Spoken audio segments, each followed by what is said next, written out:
ನಮಸ್ಕಾರ ಬಂದವರೇ, ನಾನು ಭೂಮಾಪನ ಇಲಾಖೆಯ ಗ್ರಾಮ ನಕಾಶೆಯಲ್ಲಿನ ವಿವಿಧ ಖರಾಬುಗಳು ಮತ್ತು ಚಿಹ್ನೆ ಬಗ್ಗೆ ತಿಳಿಸ್ಕೊಡ್ತಾ ಇದ್ದೆ.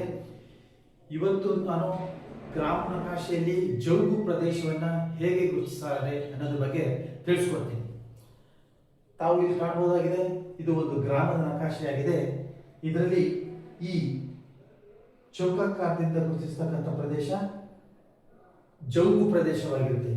ಇದನ್ನ ಇಲ್ಲಿಯೂ ಸಹ ನಾನು ಗುರುತಿಸಿದ್ದೀನಿ. ಈ ಜೌಗು ಪ್ರದೇಶ ಅಂತಂದ್ರೆ ಏನು? ಮಳೆಗಾಲದಲ್ಲಿ ಸಾಕಷ್ಟು ಮಳೆ ಆಗುತ್ತದೆ. ಈ ಸಂದರ್ಭದಲ್ಲಿ ಬಿದ್ದ ನೀರು, ಮಳೆಯ ನೀರು ಹರಿದು ಹೋಗುತ್ತೆ. ಆದರೆ ಕೆಲವು ಪ್ರದೇಶದಲ್ಲಿ ಬಿದ್ದಂತ ಮಳೆಯ ನೀರು ಭೂಮಿ ಒಳಗಡೆ ಹಿಂಗಿಕೊಳ್ಳೋದಿಲ್ಲ ಅಥವಾ ಹೀರ್ಕೊಳ್ಳೋದಿಲ್ಲ. ಇದರಿಂದ ಅಲ್ಲೇ ನೀರು ನಿಂತ್ಕೊಳ್ಳುತ್ತೆ. ಇದರಿಂದ ಅಲ್ಲಿ ಭೂಮಿಯ ಫಲವತ್ತತೆ ಕಡಿಮೆ ಆಗ್ತಾ ಹೋಗುತ್ತೆ. ಇಲ್ಲಿ ನೆಲಬಾಂಧವರು ಯಾವುದೇ ಬೆಳೆಯನ್ನ ಬೆಳೀಲಿಕ್ಕೆ ಸಾಧ್ಯ ಆಗೋದಿಲ್ಲ. ಇಂತಹ ಭೂಮಿಯನ್ನ ಕೆಲವು ಕಡೆ ಚೌಳು ಭೂಮಿ ಎಂದೇ ಕರೀತಾರೆ. ಇಂತಹ ಪ್ರದೇಶಕ್ಕೆ ಯಾವುದೇ ಕಂದಾಯವನ್ನ ಇರಿಸೋದಿಲ್ಲ. ಇದು ಕಾಯ್ದಿರಿಸದ ಕರವಾಗಿರುತ್ತದೆ.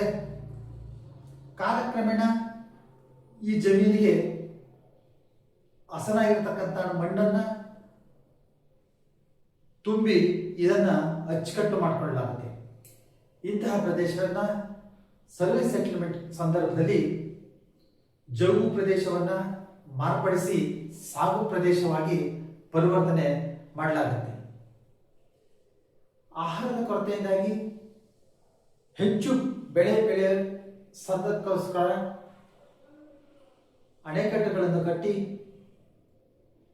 ನೀರಾವರಿ ಪ್ರದೇಶವನ್ನ ಹೆಚ್ಚುವರಿ ಮಾಡಲಾಯಿತು.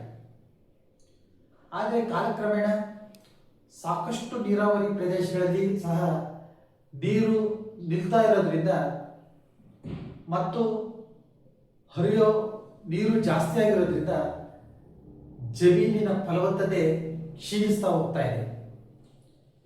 ಇಂತಹ ಪ್ರದೇಶಗಳು ಜೌಗು ಪ್ರದೇಶಗಳಾಗಿ ಪರಿವರ್ತನೆ ಆಗಿರತಕ್ಕಂಥದ್ದು ತಾವು ಕಾಣಬಹುದಾಗಿದೆ.